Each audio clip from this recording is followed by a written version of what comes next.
Untuk mengawali diskusi kita akan mendengarkan dulu bagaimana kronologis kejadian unjuk rasa sampai berujung anarkis di Pohuwato. Apa yang menjadi tuntutan mereka dan bagaimana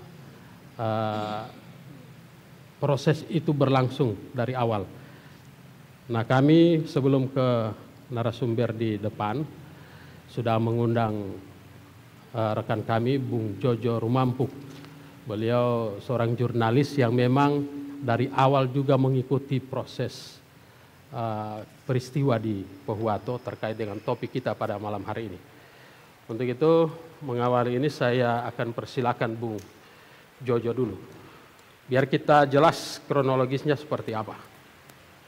Silakan Bung Jojo. Assalamualaikum warahmatullahi wabarakatuh. Waalaikumsalam warahmatullahi wabarakatuh. Terima kasih atas kesempatan yang diberikan kepada saya. Jadi saya langsung saja ya, Bung Hadi. Kronologis terkait dengan sampai dengan saat ini belum adanya pembayaran ganti rugi lahan. Kalau misalnya kita membahas tentang ganti rugi lahan, kita akan diperhadapkan dengan Undang-Undang Minerba. Jadi ini akan masuk dalam kategori gratifikasi. Sehingga ada satu siasat dari perusahaan itu merubah. Itu disebut dengan tali asih. Tali asih itu atau yang sekarang disebut dengan bantuan modal usaha terhadap para penambang yang beralih profesi. Jadi secara tidak langsung penambang lokal Kabupaten Pohuwato itu dipaksa untuk beralih profesi. Lagi-lagi kita akan bicara mengenai wilayah konsesi, di mana wilayah atau lahan yang sekarang diklaim oleh masyarakat itu adalah lahan mereka, itu masuk dalam wilayah PT GSM. Nah, kita ketahui bersama bahwa GSM sekarang sudah diakuisisi oleh PT Merdeka Copper Gold dan bergabung dengan PT PETS. Beberapa kali melakukan RDP terkait dengan pembayaran di DPRD. Yang menjadi pertanyaan mendasar itu satu. Dengan ruang komunikasi yang luas antara Bupati, DPRD dengan perusahaan KUD Dharma Tani, kira-kira komunikasi apa yang cacat? Hingga perusahaan ini mengabaikan apa yang menjadi rekomendasi dari pemerintah daerah. Saya saat itu menelusuri kembali, ternyata ada satu kekuatan besar yang melindungi perusahaan ini, di mana rentetan dari puncak dari PETS, GSM, Merdeka Copper Gold itu ada Saratoga di atasnya, atau yang sekarang disebut 9 naga ya. Itu. Jadi saya merasa pesimis ketika pemerintah daerah baik dari Kabupaten Pohuwato, provinsi mengambil satu langkah bijak untuk mendesak pihak perusahaan. Karena akan ada sebuah intervensi kuat dari pusat.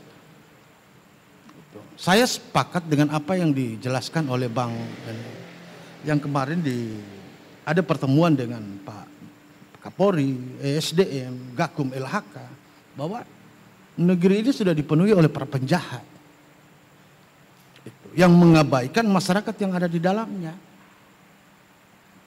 Lagi-lagi ketika kita akan tetap berdiskusi mencari benang merah dengan persoalan ini tidak akan dapat. Karena apa? Saya akan cerita sedikit mengenai MOU antara Polda Gorontalo dengan PT PETS kemarin. Pada saat itu kan sementara masyarakat itu sementara marah mengenai belum adanya tuntutan ganti rugi mereka. Sementara yang membuat ulah, yang membuat masyarakat geram, itu adalah pihak perusahaan. Telah terjadi pembayaran sebelumnya kepada salah satu tokoh masyarakat dan juga mantan anggota DPRD sebesar 2,9 miliar atas lahan itu. Lahannya yang ada di atas. Tiba-tiba masyarakat punya yang sekarang hanya akan dibayarkan 2,5 juta dengan luasan wilayah yang sama. Siapa yang salah sebenarnya? MOU kemarin muncul asumsi liar bahwa saat ini Polda ingin memperlihatkan bahwa kita ada sekarang dengan perusahaan. informasi terakhir saya dapat, entah benar atau tidak, bahwa Santoso itu satu letting dengan Pak Kapolda. Ini saya bicara sesuai dengan apa yang saya dapatkan di Powato. Gitu. Berapa kali saya membuat satu tulisan tajuk mengenai kronologis kejadian dari perpindahan IUP ke UD Dharma Thani ke izin pinjam pakai kawasan yang disepakati, yang disetujui oleh Kementerian Lingkungan Hidup dan Kehutanan. Sementara saat itu proses masih berada di Mahkamah Agung. Islah seperti tadi kita diskusi di dalam. Islah yang dinyatakan bahwa islah terjadi setelah putusan itu tidak. Islah belum terlaksana saat itu. Putusan Mahkamah Agung nomor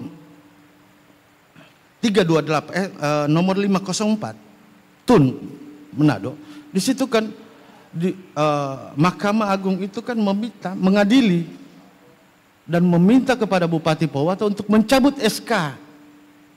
Kita mundur lagi ke belakang mengenai prosedur lahirnya SK 351 tentang izin gubernur mengalihkan IUP OP KUD Dharma Thani kepada PT PETS. Berarti PT PETS sudah ada dari tahun 2015.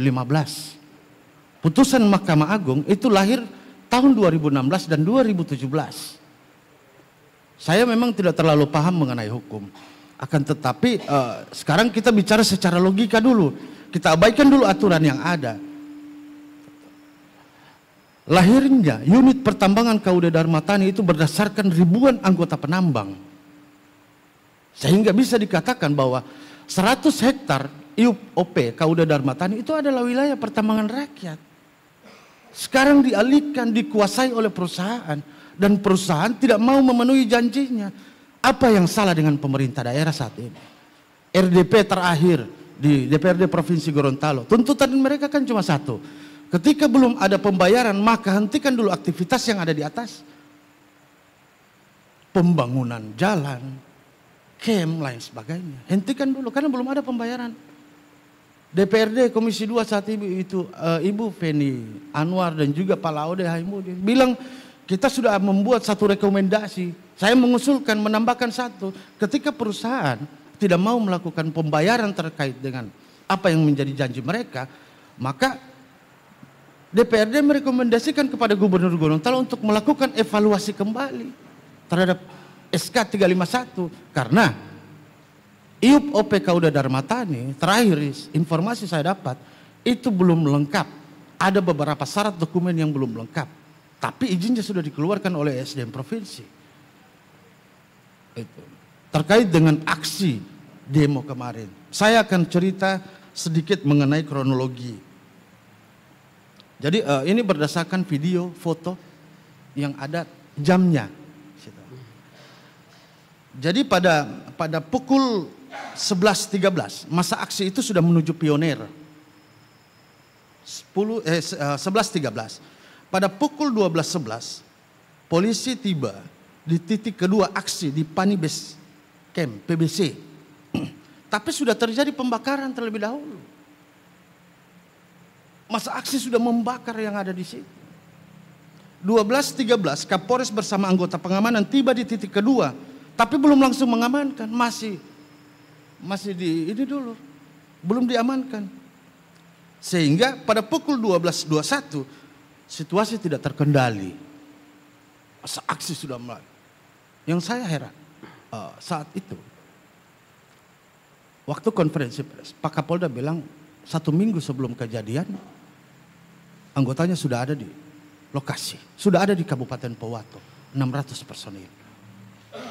Pada pukul 12.21, anggota sudah melakukan pengamanan. Nanti setelah terjadi pembakaran, ada pengamanan, ada berikut foto-fotonya. Foto pengamanan di jalan, tapi di belakang sudah ada asap hitam.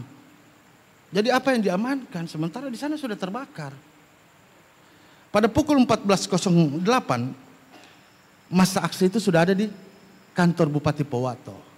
Banyak pejabat yang bilang personil kepolisian dan TNI di situ hanya 12 orang. 8 orang anggota polisi, 4 orang anggota TNI.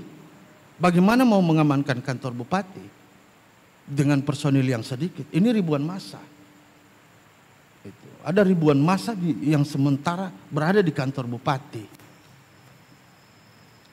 Mereka bilang bahwa mobil Brimob itu hanya mengamankan Mahesa, petinggi-petinggi dari PT PETS.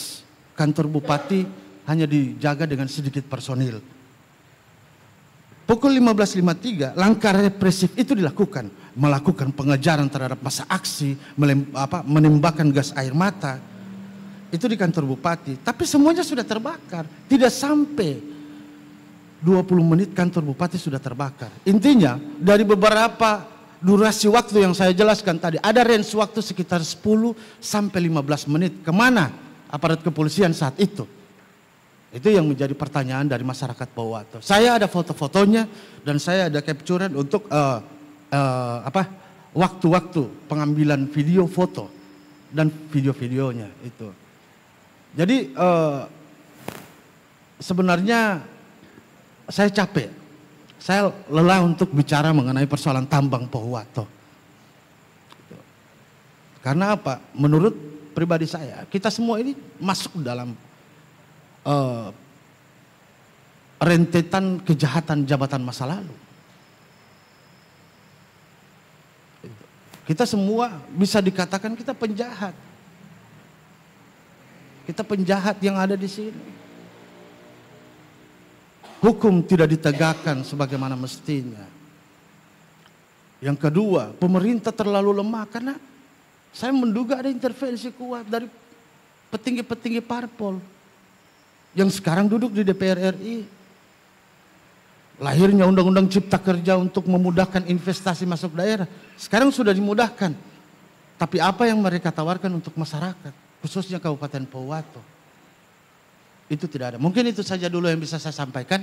Nanti insya Allah berkembang selanjutnya. Terima kasih. Assalamualaikum warahmatullahi wabarakatuh. Ya, Bung Jojo mungkin tahu bagaimana sejarah kepemilikan lahan di wilayah tambang itu. Bagaimana sampai masyarakat mengklaim bahwa itu milik mereka. Ya. Jadi lahan itu ini kan tanah negara. Tidak mungkin negara membeli tanahnya sendiri. Lahan itu dikuasai berpuluh-puluh tahun.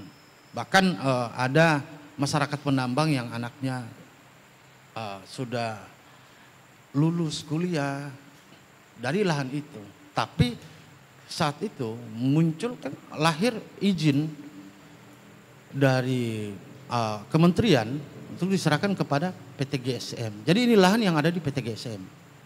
Itu wilayah konsesi PT GSM. Kalau misalnya kita bicara untuk mereka masuk di wilayah KUD Dharma Tani, saya rasa tidak. IUP KUD Dharma Tani saya rasa tidak, karena IUP KUD Dharma Tani itu berada di puncak, 100 hektar itu berada di puncak. Di bawahnya ini dikuasai oleh PT GSM. Dikuasai oleh PT GSM.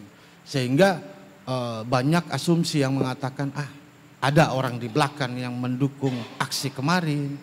Ini sekarang kan sementara dicari. Itu. Jadi ini adalah wilayah konsesi GSM.